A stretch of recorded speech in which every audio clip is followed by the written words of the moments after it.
Hello and welcome all my dear grade 8 elite students to my channel Mathematics Made Easy. I welcome you to another video on my channel for term 3 exam review for your coming math exam, which is going to be there on 12th of June. So in this video we are covering learning objective 9 of part 1, where we do classification of angles. It's a must watch video, so make sure you watch it till the end and benefit from it. Do like, share and subscribe to the channel and share this video with all your friends who are giving the grade 8 elite math exam. And the key concept for this learning objective before we move to the question. So here we are doing classification of angles.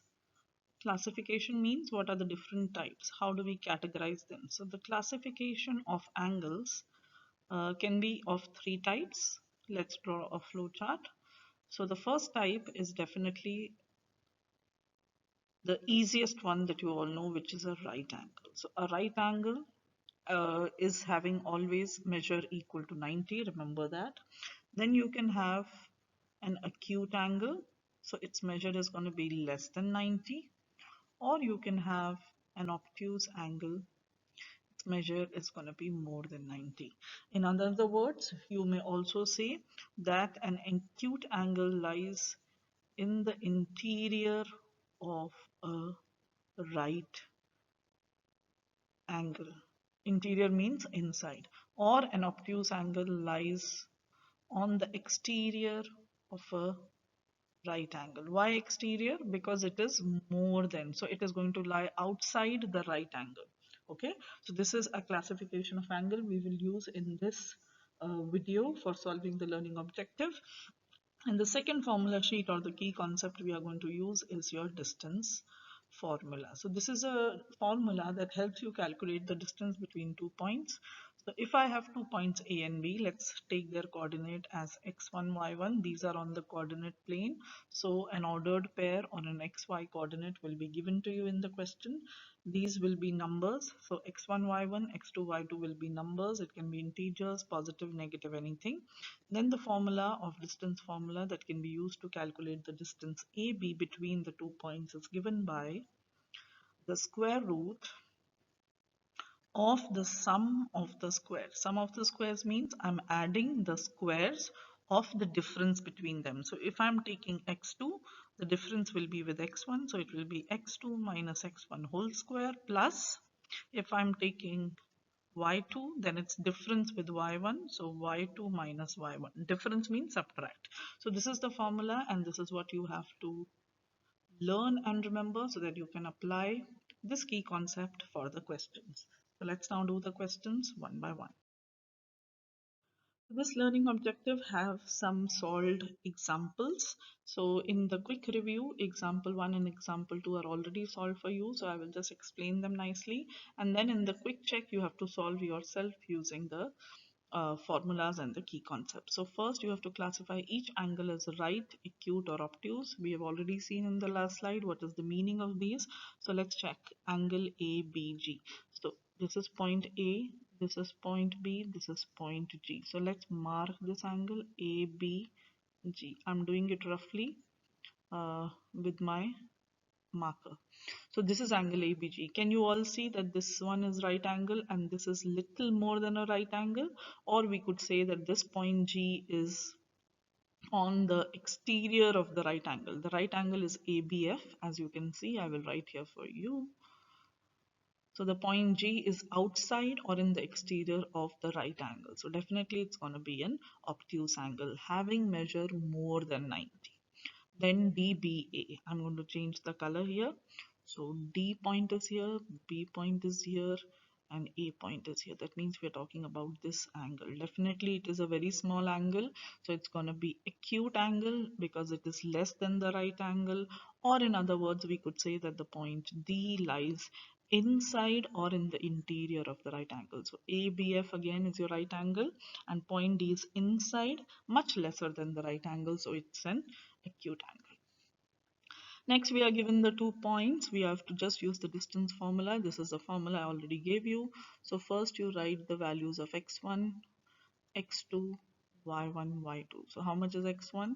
x1 is 5, x2 is 11, y1 is 2, y2 is -7. So just put the numbers here, solve, simplify, make sure you don't do any calculation mistake, and this will give you square root of 117, and you always have to give your answer in decimals, so round off, you will get 10.8.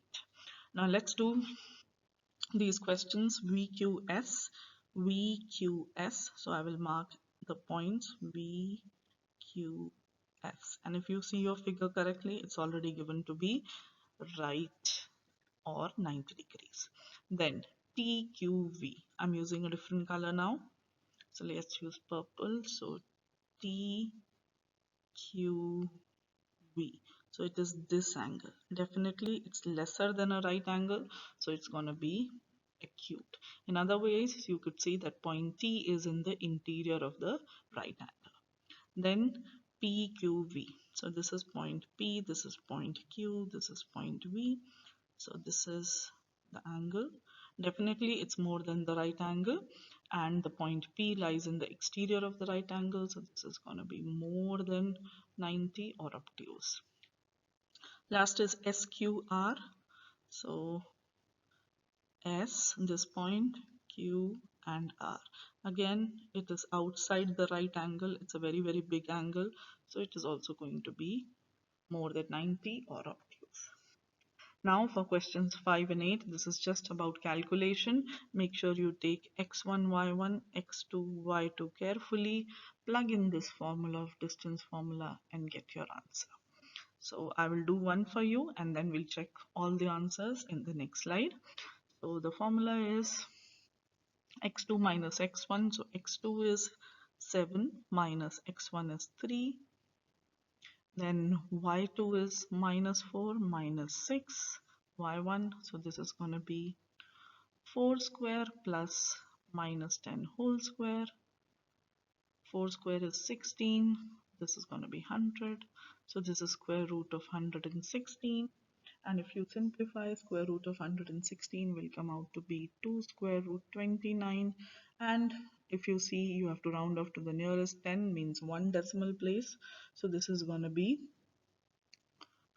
10.8 on simplification. In a similar way, I would want you to solve question 6, 7, 8 and then check your answers in the next slide. Now check your final answers with this answer key. So for quick review, example 1, A part, point G on angle ABC lies in the exterior of right angle, so it's going to be an obtuse angle. For part B, angle DBA is going to be an acute angle. For example 2, we use the distance formula. For quick check 1, the first angle VQS is right, the second angle TQV is acute, the third angle PQV is obtuse, and the fourth angle SQR is also obtuse. For example 2, we use the distance formula. The value of x1, x2, y1, y2 is substituted, simplified, done the calculation, and answer is square root of 117, which is about 10.8 decimals. For question 5 to 8, we again use the distance formula and we round off to the nearest 10. So for question number 5, the answer is 116 square root, which comes out to be 2 square root 29, and if you convert it into decimal, it will be 10.8. Round off to one decimal place. For question 6, again you apply the distance formula, simplify your square root, and it will come out to be square root of 45 as the final answer, which when converted to decimal gives you the value 6.7, round off to one decimal place. For question 7, again we use the distance formula. Make sure you don't do any calculation mistake, and the correct answer would come out to be square root of 325 or 5 square root 13. When converted to decimal, it is going to be 18. Last but not the least, we have question number 8. Again, you do the distance formula, simplify and get your answer as square root 61, which when converted to decimal gives you 7.8. So these are the final answer key for this learning objective number 9. Thank you for watching this video, and if you found it useful, give it a thumbs up, like, share and subscribe to the channel, and share this video as much as with your all grade 8 elite students and friends who are going to give the exam on 12th of June. All the best for your math exam. Bye bye.